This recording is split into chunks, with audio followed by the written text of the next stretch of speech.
Our first speaker of the afternoon is Dr. John Ringman. Dr. Ringman is the Helene and Lou Galen Endowed Professor of Clinical Neurology. There's the Galen Center, you know. That's also the Galens, all right? Dr. Ringman previously was a member of the neurology faculty at UCLA. Again, we don't hold that against him. Before that, he was at University of California, Irvine, but he saw the light and came to USC 3 years ago. His current research activities include NIH-funded studies of persons with or destined to develop familial Alzheimer's disease due to known genetic mutations. Dr. Ringman will be speaking about familial Alzheimer's disease and the even rarer inherited forms of early onset dementia. Please welcome Dr. Ringman.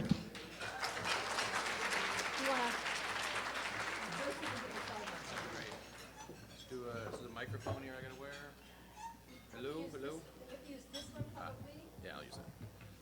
So, I don't know that we thank Freddie for help all her work putting this together. So everybody, Freddie for Freddie. Okay. So, thanks everybody, and please don't stop eating. But at the same time, I want you to, I hope there's coffee available. I want you to get loaded and pay attention. Okay. So what I'm going to talk about is familial Alzheimer's disease of young onset, which is a pretty rare, luckily, a relatively rare condition, but it has some importance, and I'll explain how. But also, it's interesting, the theme of today is non-Alzheimer's dementias, and even though this is what I would consider an extreme variant of Alzheimer's, by most accounts it is Alzheimer's, but I think it fits well into this category because its presentation can be very atypical and people get misdiagnosed, because when you see somebody with dementia beginning in their 30s and they have the strong family history, people generally don't think of Alzheimer's disease. So here's my disclosure slide. I can't do a crusty voice, but I'll let you read this. Okay. I have no stock in Percodan. Here are my true disclosures, but importantly, there's nothing really that presents a conflict of interest for the current topic. So here's what I'm going to talk about. So I'm going to talk about what is now. You'll hear me using the term familial Alzheimer's disease and autosomal dominant Alzheimer's interchangeably. That's not technically accurate, but in the case of for today's purposes, it is. So when I say familial Alzheimer's, I mean autosomal dominant Alzheimer's of early onset. I'll talk about what it is and why we study it, and how is it similar and how is it different from the more common form of Alzheimer's that we're all more familiar with. And I'll talk about some research we and others have done into the preclinical state, that is what's going on before people develop overt symptoms, and then what we're doing with that information and taking it to the next step and the opportunities in treating and hopefully preventing the disease. So as was already mentioned, the setup is perfect because all the former speakers did excellent jobs at sort of setting up a lot of what I'm going to talk about. So I don't have to do a lot of background, but it was already discussed that in 1907, Alois Alzheimer described the first patient that he then correlated her symptoms with her brain changes and really defined what we still use as the definition of Alzheimer's today. But this person was 57 years old and sort of set up this idea that he described the pathology in the brain and sort of bringing this to mind as a pre-senile form of dementia. Now, around this same time, there were other papers being published about families with conditions like this that in which half the family would get the illness. So it seemed to be a genetic origin. Now, what's happened subsequently is people looked at her age, and now there's still pieces of her brain in Germany, and people thought, well, because of her young age, maybe she had one of these mutations that we only identified in the last 20 years that caused the disease. Well, people have looked at, they managed to get DNA from these 100-year-old slides, and one group found what they thought was a pathogenic mutation. Indeed, she did have a specific genetic cause that causes this young onset form of Alzheimer's. Well, then another German group also looked at her DNA and couldn't find that. So it's not clear whether today whether August Dieter, the first Alzheimer's patient, actually had a genetic form of Alzheimer's or not. But it's undeniable that she was of atypically young age. So, like I say, that Alois Alzheimer's really related the clinical presentation of the disease to the changes in the brain. So when we're talking about Alzheimer's, what are we talking about? Well, we're talking about progressive problems with memory and thinking that are associated with these specific changes in the brain. So these are the extracellular, so outside of cells, amyloid plaques that you can see with these stains. And also, here is this is a cartoon of the progression of neurofibrillary tangles, the Brock slide that Dr. Brasky talked about but didn't show. So this is a little piece of the medial temporal lobe, and the Brock stage is defined as spread of these tangles, which are really, unlike the plaques, they really represent the cells dying. So these are things we see inside the cells that show that the cytoskeleton, the skeleton of the cell, is not working properly, and are really and are associated with dying cells and are still around once the cells have died, sort of tombstones of dead neurons. So these are really associated with the local death of brain cells. So there's a standard progression, stage 1 up through stage 6. By stage 5 and 6, this is just showing the medial temporal lobe, but by stage 5 and 6, these tangles have spread beyond the medial temporal lobe, and that's where you really see overt clinical dementia. So now, like I say, Dr. Alzheimer described this disease in a 57-year-old woman, and so for much of the 20th century, people thought of presenile dementia and senile dementia as two different things. Like presenile dementia was what Dr. Alzheimer was talking about, but when people they're 80 and they get forgetful, that's not Alzheimer's. That's, hardening of the arteries is like a term that was thrown around. Interestingly, with all the stuff we're talking about, vascular disease, to what degree we're going back to that is an interesting question. But in any case, they were thought to be two different conditions. Well, in the 80s, really, it was people started looking at these brains more carefully of people dying elderly and said, hey, this is the same thing that's going on in the brain. It's amyloid plaques and neurofibrillary tangles. So really, the accepted idea is that this is not two different diseases, that it is a spectrum, perhaps of different degrees of aggressivity of the disease, or might be different natures of the illness, different subtypes of Alzheimer's, but it is all Alzheimer's.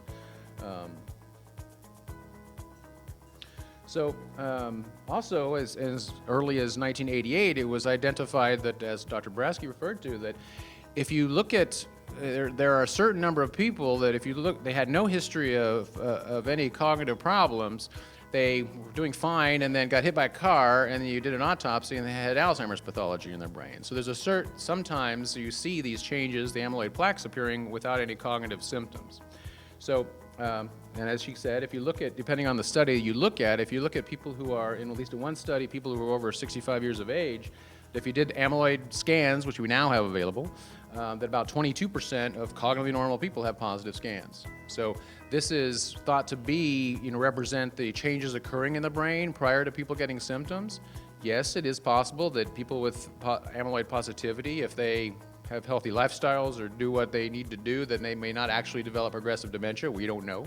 But it is, in general, thought to represent a group of people who is at risk for subsequent clinical decline, cognitive impairment, etc. So this slide, this is actually a pointer.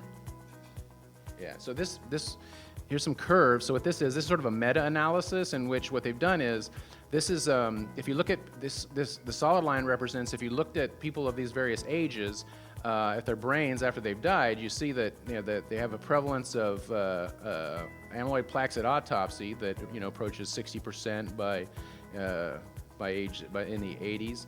But if you look at on average, the prevalence of dementia, it's less than that. And there seems to be sort of this approximately 10-year lag.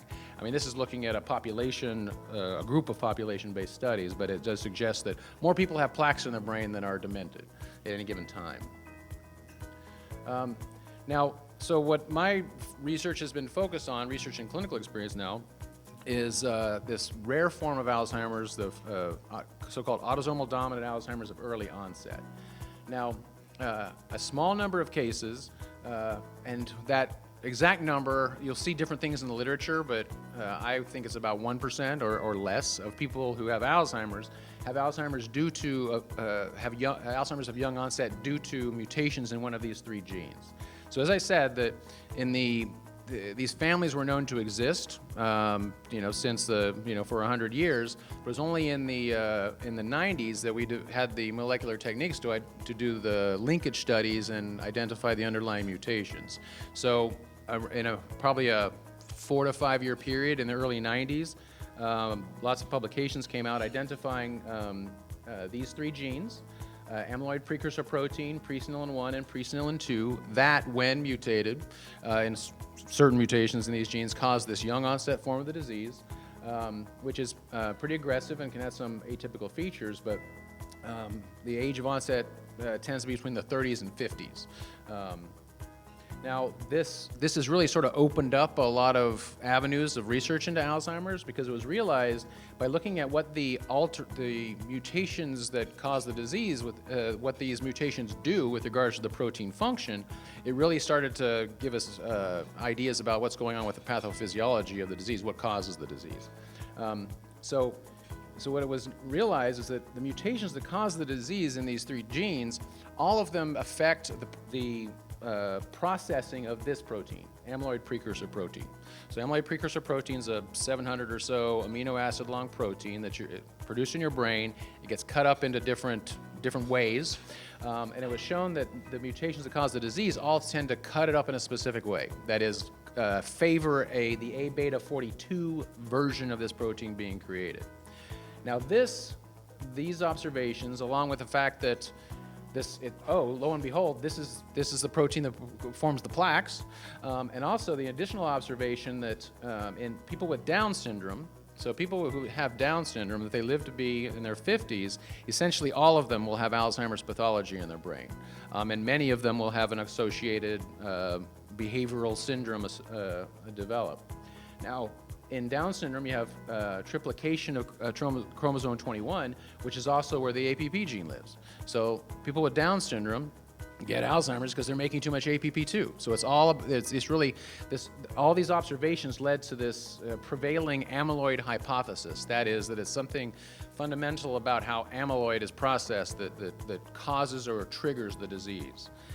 Now, this is still where the prevailing idea, I would say, but clearly there's some more details are still needing to be worked out. So now, what does autosomal dominant mean? Well, so what it means is autosomal means the mutation is carried on not on the sex chromosome, but one of the other 22 chromosomes, and that it's dominant, meaning you only need one copy of the disease gene to cause the disease. So, for example, what we have here is an affected father. This is a person affected by this disease. And this is this could be mother or father, but in this case, it's the affected father, and this is a normal mother. Everybody has two copies of each genes, most genes. One you got from your mom and one from your dad. So this person has the capital D being the disease gene, and the lower d's being the normal versions of this gene. So you see, the father can pass on either version of this gene, the disease or the healthy allele, to his kids. In this case, the disease gene. In this case, the healthy version. The mother can only pass on the healthy allele. So because the father passes this on, it's like a flip of a coin, that approximately each child of such a person is at 50% risk of inheriting the disease gene. Okay, it can vary, but with each conception, it's a flip of the coin. It's a coin toss. So these mutations are what we call, unfortunately, fully penetrant. What that means is that if you inherit the mutation, you're essentially certain to develop the illness. Okay, some genetic disorders aren't like that. You can have diseases where you can be a carrier and never develop the disease. But in this case, it's essentially fully penetrant. The age of onset can vary. So if you were bound to get it when you were 50, but you got killed in a car wreck when you were 40, you wouldn't develop the disease. So if it's variable penetrance is usually explained because of that. So here's just a wider pedigree showing that, again, in this depiction, that round figures are women, squares are men. In this case, the black means, filled in means disease mutation carrier and you develop the disease. So you see, on average, about 50% of kids of someone are affected. If you inherit it, you also pass it on to, on average, 50% of your kids. If you have not inherited, you cannot pass it on. This is something that when I'm talking to families with this condition, this is about the only good news I sometimes am able to give them. So that's the general topic. Now, what I'm going to really focus on now is sort of what we've been doing and some observations we made in families and what we're doing and want to continue to do. Now, as I said, there are 3 different mutations in 3 different genes can cause this. Now, however, within each of these genes, there are multiple different mutations. Okay, so the mutations in the presenilin 1 gene are the most common, accounting for about 60% of these cases, or 2/3. Within presenilin 1, there's at least 219 different pathogenic mutations described. Right, so it's actually, I know it's more than that because we have a couple more that haven't been counted in this number. Presenilin 1 has the most aggressive course on average. That's the youngest age of onset, and there are cases people have presented in their 20s. When you see that, it's always a presenilin 1 gene when it's that young. Persons with this form of Alzheimer's due to presenilin 1 are more likely to have atypical features. Okay, not only does it present extremely young, but they can have unusual symptoms like spastic paraparesis and leg stiffness that causes difficulty with walking. They can have seizures and myoclonus. Myoclonus is like a uncontrolled jerking, which both of these things, seizures and myoclonus, occur in Alzheimer's, in late onset Alzheimer's even, but once it's quite progressed. But in this case, you can sometimes see it as an early feature. So APP mutations accounts for about 25% of cases. There are about 51 different mutations in that gene that cause it. Onset is typically in the 40s or 50s. It looks more like typical Alzheimer's, other than the young age. There is some variability there, but it's not as unusual as presenilin 1, I would say. Mutations in presenilin 2 are similar to those in APP in clinical presentation on average, but this is very rare. I went the wrong way. Okay.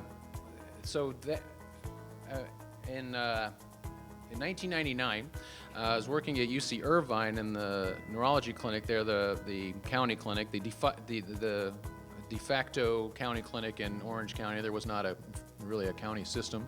But in that clinic, I said, this woman comes in, or bringing her mother in, who's 40 years old, and her mother is quite impaired. And knowing that these genes have been identified recently, and hearing this family history, I said, I think I know what this is. And so we ordered the genetic test, and she turned out to have this mutation, this A431E. So of the 219 different mutations I described, this is just one of them. But this is a specific mutation that she had that at that time hadn't been reported in the literature. So we counseled them and started treating her mother. And then not long after that, I saw another family who seemed to have a similar kind of presentation. We again sent the genetic test, came back with the same mutation. Well, you talked to them both of them families were from the same general area of Mexico. Okay, so subsequently through referral patterns, and interestingly, a lot of these families with this with this condition have been seen at Rancho Los Amigos, and once we started realizing what was going on, that Freddie and Helene started referring these patients. So over time, we saw a lot of patients. What's interesting, I guess, in retrospect, and I should have a slide on this, is that there's a paper before the actual genes were identified. There's a paper published on which Helene is an author, in which it's just a description of these families, basically a description of the clinical features, and it's speculating that here's what these families look like. There must be a gene, and then 5 years later it was found. So I like to say that Helena and Freddie were seeing these families before it was cool, or at least before it was realized what was actually going on, or specifically what was going on. But in any case, we subsequently, over time, through various referrals, we found 16 families that all had this same mutation. Right? You say if there are 219 different mutations that cause the disease, why are these 16 families all having the same one? Well, most of them could trace the roots of the disease in their family to Jalisco state in Mexico. So that's the state where Guadalajara is. Now also some genetic analysis we did is that, so throughout your DNA, you have these dinucleotide repeats. So GT, GT, GT, GT just repeats in certain places, and CA, CA, CA just repeats. It has no function. We don't know why it's there. It's just some variation that's in the DNA. Probably has no function. But it's highly variable, meaning that, you know, in this specific place, a part of your genome will all have a series of GT repeats, but in my case it'll be 9 repeats long, and yours it'll be 12, and yours it'll be 7. So it's very variable. But all of these people who had this mutation, they all had the same number of repeats, the 15 repeat GT allele on one side of the presenilin 1 gene, and 19 repeat CA allele on the other side of the gene. So not only did they have this same mutation, they all had the same chunk of DNA. So it really suggests that it's common. It's not just something that happened coincidentally, that this is inherited from a common source. Now, we looked at 68 controls of people from Mexico, many from Jalisco, and see, this is the variability with that. Among these 68 controls, there were 9 different lengths. Only one had this 15 repeat, and 18 different lengths of the CA repeat, and only 4 had this 19 repeat. So it's showing that it is variable in the population in general. So to date, and now over the years, we've now seen, I think it's at least 70 different families with the same mutation. So what we're seeing here is basically what's called a founder effect, that we're seeing the descendants of one person, that distant cousins of one another, basically, that some person randomly developed this mutation, and we're seeing their offspring. And to put a face on the disease, this is a woman who's 42 and already bedbound with the disease. So this is a small town outside of Guadalajara. And here is her family. So this is her husband, and these are all first-degree relatives. So each of these people other than her husband is a 50% risk for inheriting the same thing.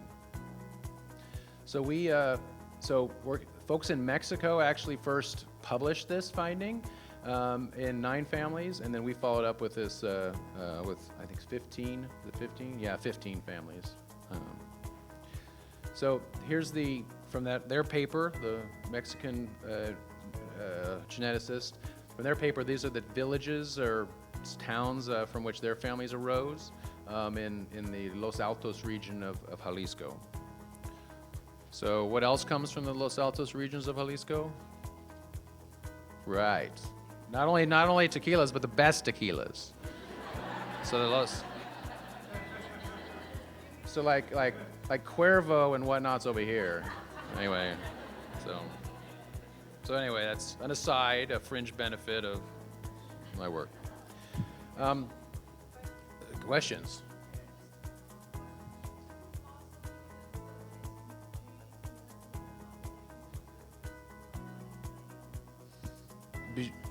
Right. So I was asking if in addition to looking at genes, should we be looking at populations with predispositions of diabetes? So by all means, and I think for the late onset forms of dementia and Alzheimer's, that's a much more relevant topic. So this is very rare. So some of these, actually, probably as an aside, a lot of these folks, I haven't seen a lot of diabetes in these folks, but that's, like I say, that's a separate pathway. There's nothing that says they can't get diabetes, but they're not getting Alzheimer's disease due to diabetes. They're getting it because these genes have a very strong effect on a specific biochemical pathway. So here's sort of where we've been going with this. So this is a patient. So if we know, I'll show it in a later slide, but what's interesting, another thing that's noteworthy of these mutations is not only do we know that they cause the disease, that they're fully penetrant, but the age of onset tends to be pretty consistent within a specific mutation.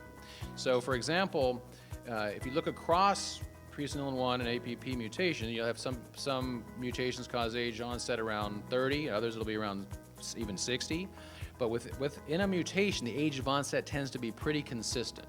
Okay, there's variability to it, but in general, people with this mutation, on average, will start having symptoms around 39 or 40 and meet criteria for dementia by 42 or so. Okay, that's on average. There are exceptions to that. I've seen younger onset cases. I've seen older onset cases. I saw an unfortunate family that I guess fortunate in that she lived to be 54 without having symptoms, but then at 54 started developing the disease. But not only knowing, being able to predict who's going to get the disease and who isn't, but even being able to estimate the age of onset really gives us a window into seeing what's going on in the brain and the various stages of development of the disease. So this is an example of the kind of work we're doing, in which this is a person who is at risk for a presenilin-1 mutation. In our studies, we do the genetic testing, right? So we know who is a mutation carrier and who's not.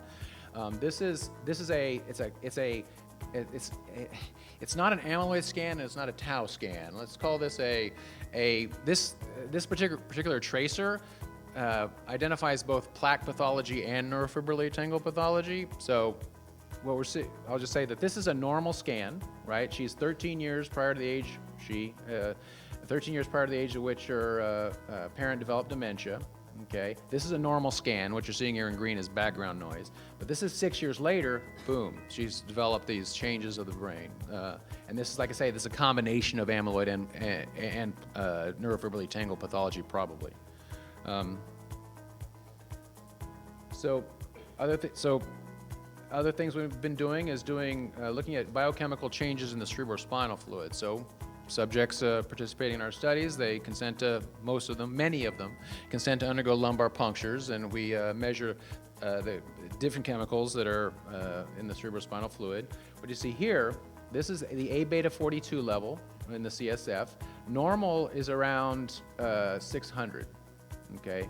But what you see here is this is their level in relation to their age relative to the typical age of diagnosis in the family. So as I said, within a mutation and within a family, the age of onset tends to be pretty consistent.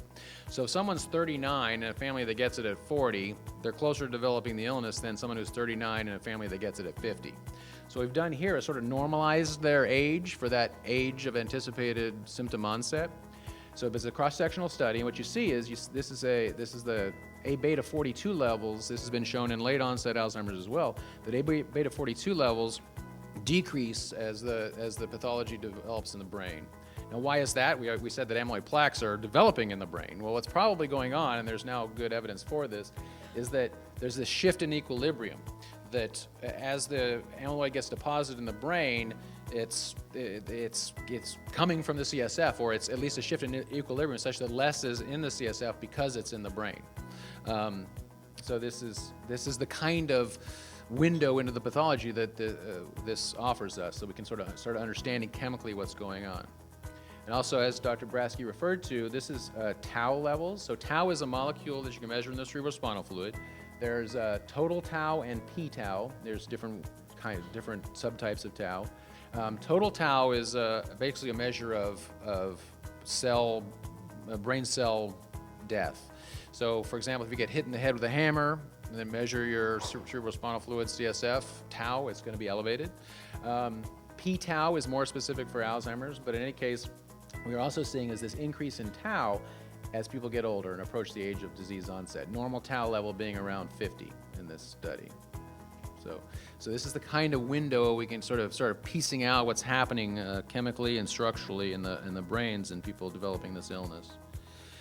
Now, an atypical feature that you sometimes see in presenilin-related Alzheimer's disease is this spastic paraparesis. So they can get leg stiffness to the point where walking can be a bigger problem than cognition early in the course of the disease. So it's been associated with several different presenilin-1 mutations, but we've seen it in about 45% of people with this specific, what we call the Jalisco mutation. So we've had families that come to us and they're like, well, or they don't come to us because nobody thinks it's Alzheimer's disease and they get a diagnosis of multiple sclerosis. But when they do come to us, sometimes the walking is the biggest problem. Now, what causes this? Now, because you don't typically see this in late onset Alzheimer's. Yes, again, in advanced Alzheimer's, people have problems ambulating, and you will see that they do have some leg spasticity, but that's really a late stage finding in Alzheimer's disease. And these folks, it could be the earliest symptom. So what is causing it? not entirely known. There's been this association of this finding with these atypical amyloid plaques, these so-called cotton wool plaques, that some people get the plaques that are larger than normal, and they actually sort of almost displace tissue rather than consume it, I guess. If you look in the white matter, you can see this Wallerian degeneration of microgliosis. That's an inflammatory response. Wallerian degeneration means as been pointed out, the brain is a bunch of neurons connected by white matter, basically. And if you look at the white matter, it's the tracks. If you kill a neuron, then the axon, which is in the white matter coming from it, starts degenerating, and you can detect that in these folks. But there's only a handful of cases that are reported to have come to pathology to understand that. So we don't really understand why Alzheimer's disease or how these mutations might cause this leg stiffness. So we started taking a look at that. So we did a study in which we did diffusion tensor imaging, which is a special kind of MRI technique in which it allows us to really carefully interrogate the integrity of white matter, the axonal projections in white matter in Alzheimer's. So what we did is we did this diffusion tensor imaging in 3 persons that had this mutation and had the spastic paraparesis, and compared their DTI images with 7 persons who had Alzheimer's disease due to these mutations, but was of similar duration, but did not have leg spasticity.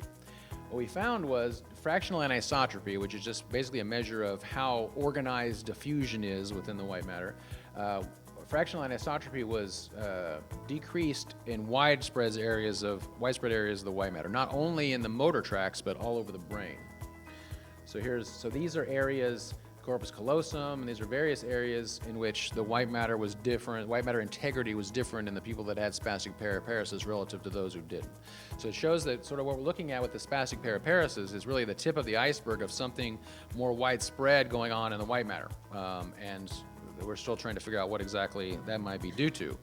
Well, hot off the press, this is not in I just put the slide together today, we're starting to get these tau scans, the AV1451 that, again, Dr. Brasky referred to, also called flortaucipir. These are some scans of persons who are affected by this illness. This is one person and this is another person. The 2 things I wanted to point out here is that, so this is the signal in cortex, okay? And if you look here, so that's a signal in motor cortex. They have this tau, which seems to be, they have this neurofibrillary degeneration occurring in those areas controlling that give rise to the projections that control your legs and your arms. So that we're seeing this early, not something you see in late onset Alzheimer's, at least not to this degree, and that's what we're studying. Now, also what I want to point out is I tried to get similar sections. I wasn't completely successful, but these are 2 different people. One of them has this, you can start seeing tau here in the medial temporal lobe, which is sort of the classic place where it starts to deposit and why you start getting memory problems as a most frequent early symptom of Alzheimer's. In this person, not so much. And actually, so this is sort of bringing in this Brack staging that we're seeing in late onset may not apply to these young onset cases due to these mutations. But we're getting more data on that to try to understand that more. Now, another sort of idiosyncrasy associated with this mutation is the higher prevalence of cerebral amyloid angiopathy. So now I think both Helene and Meredith referred to this. So in Alzheimer's, not only do you get the amyloid depositing in plaques within the parenchyma of the brain, but also to varying degrees in different people, you also get amyloid depositing in the blood vessels. Okay, you get them in the blood vessel wall of the small vessels in the brain. Now, that apparently is occurring in almost every Alzheimer's patient to some degree, but in some cases it's severe and causes hemorrhages. So sometimes, usually, hopefully, microhemorrhages, which you may not know are there, but these are these microhemorrhages due to this amyloid in the small vessels. So people with these autosomal dominant Alzheimer's mutations, though we know anybody with Alzheimer's is susceptible to getting the deposition of amyloid in the blood vessels, they get it more frequently and more severely. And people with this specific mutation get it even more frequently and more severely. Luckily, even though I've seen a lot of these microhemorrhages in scans of these folks, I have not seen any severe hemorrhages. That's always the fear, that can this also give rise to, major lobar hemorrhages that leave people bedridden in themselves, and we have not seen that in these families anyway. There we go. So this is I'm just a summary of, so we're doing all kinds of studies in these folks, and a summary of the cognitive assessments. So we also test people's memory and thinking at various ages. And memory deficits tend to occur early, okay? And then they also get executive dysfunction and the shifting of, slowing of complex cognitive skills such as the trails making B that Dr. Chu referred to. So this is this pretty similar pattern to what we see in late onset Alzheimer's. So if you just look at cognitive testing, you can start measuring these changes on average, about 5 years before they have diagnosable dementia. So you can start detecting these changes before, you can start detecting them with testing before anybody just talking to the patient would probably be able to identify. So much of these findings that we're studying in these families are probably generalizable to late onset Alzheimer's disease. So I was starting to do these studies, really got my first grant in 2003, and then was developing this program. And then around 2007, the NIH said, hey, we should be doing this on a bigger scale. So the NIH put out a announcement to try to fund a network of centers working together to do this kind of thing. Because at any individual center, I'm seeing some people in Southern California, there's people in Australia doing this work, there's, seeing some cases in Indiana or whatever. So since there are a few cases in each place, each individual researcher can only do so much. So let's pool our efforts and see what we can do. So that the dominantly inherited Alzheimer's network was born. So the lead site on the DIAN is Washington University, St. Louis, but what they do is coordinate all these different sites doing this research. So they establish an international registry of participants, look at these clinical and cognitive changes in more detail as people are in the preclinical stage of the disease, and then follow them longitudinally and try to identify the temporal order and rate of changes of these biomarkers. They've enrolled about over 500 people overall, and you can see it's now it's very international. So at UCLA, now USC, is a DIAN site.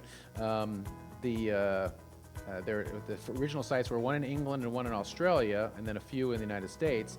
Now they're extending, and there's sites in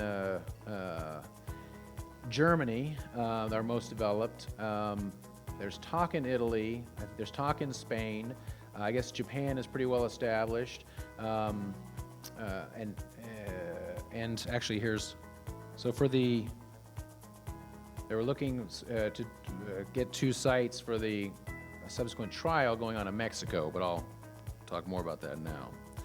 So now, as I said earlier, that within a specific mutation, the age of onset is fairly consistent, So if you look at that, so what this is if you take every symptomatic person, identify their age, and identify the mean age of onset of other people that have that mutation. So this is the mean age of onset of people that have that mutation. This is that person's actual individual age of onset. There is this good correlation. It's quite a strong correlation.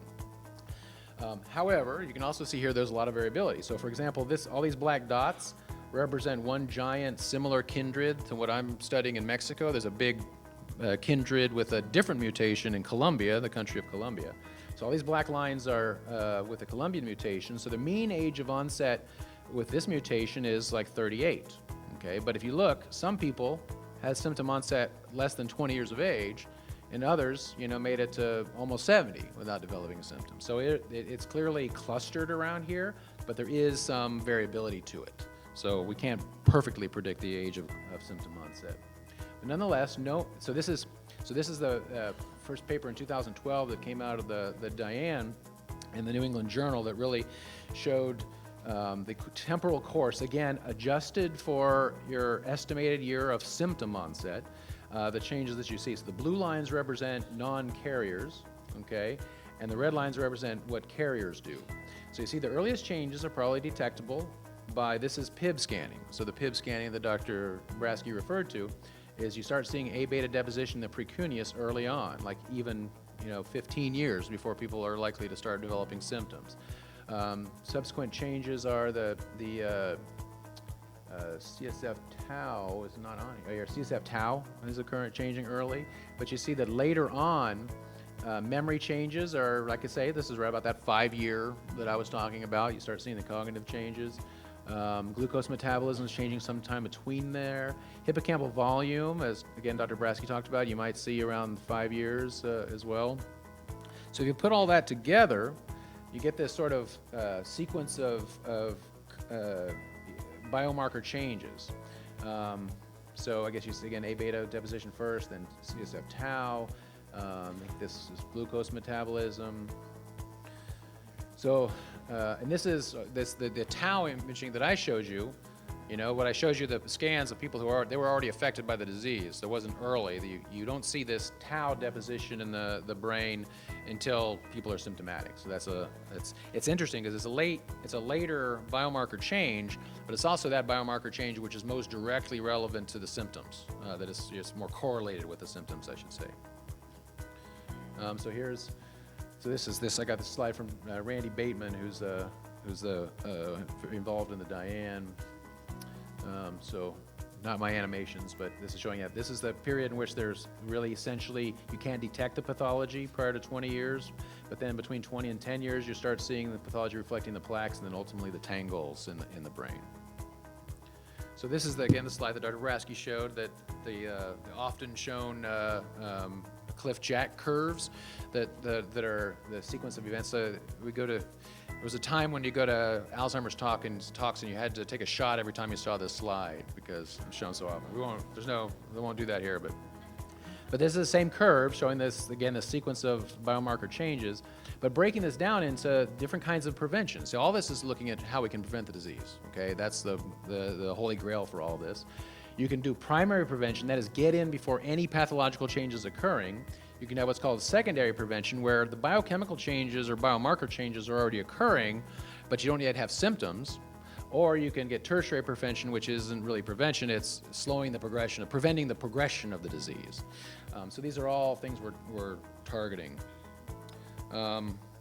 So I guess the bottom line here is because of their imminent risk for developing this disease at a relatively young age, persons at risk for this condition, I mean, basically it's a mandate to develop preventative interventions. Not only is it a very motivated population, but this is a group you can study, and you can study in a fairly short period of time and know whether your drug is having an effect, right? Prevention studies in people who are 70 and 80 and may or may not develop Alzheimer's down the line, those are harder and more expensive studies to do. So this really gives us an opportunity to do really efficient studies to try to prevent the disease. So this is the wrong order. So this is so the rationale for that, right? I guess I just kind of talked about that already. This is an interesting precedent. So this, you might not know this, but statins, how many people are taking a statin? Okay. People shy? Come on, more people taking statins now. Okay. Any case, so the statins that we are so commonly in use now, they were actually first developed in people with a very severe form of genetically driven hypercholesterolemia. That when statins were first studied in this population because it was again a motivated and powerful population towards the science. That now once they were shown to be effective, now everybody's taking them. So we're hoping that if we can do the same thing in this familial form of Alzheimer's, then the beta secretase inhibitors, for example, are drugs that are being tried in these subjects. It might be that someday as many people are going to be taking beta secretase inhibitors as are taking statins. But this is the precedent. This is one of the studies that in this genetically driven hypercholesterolemia that they get these xanthomas. These are basically cholesterol deposits that statins cause these deposits to regress. So this is just the kind of biomarker, this is the kind of thing that we're looking at. Can we do this in the brain with amyloid plaques? So importantly, an important topic, and I'm surprised no questions went up because this is always the question, is most people who are at risk for these mutations, well, I won't say that. many people who are at risk for these mutations don't want to know whether they've inherited the mutation and are going to develop the disease. And that makes perfect sense, because right now I've got no drug for them, right? In our studies, what we do is we do the testing, we do it in a research laboratory. If people don't want to know their results, we don't tell them. For those tests that are done in our research laboratory, we can't tell them. It's basically illegal because we've done it in an unlicensed laboratory. But some people do want to know, okay, and if that's the case, we will, outside of the study, refer them to a genetic counselor, because people who are pre-symptomatic should not undergo testing lightly. They need to understand what they're getting into and understanding what the repercussions are of a positive, negative result, and are they ready for that result, whatever it might be.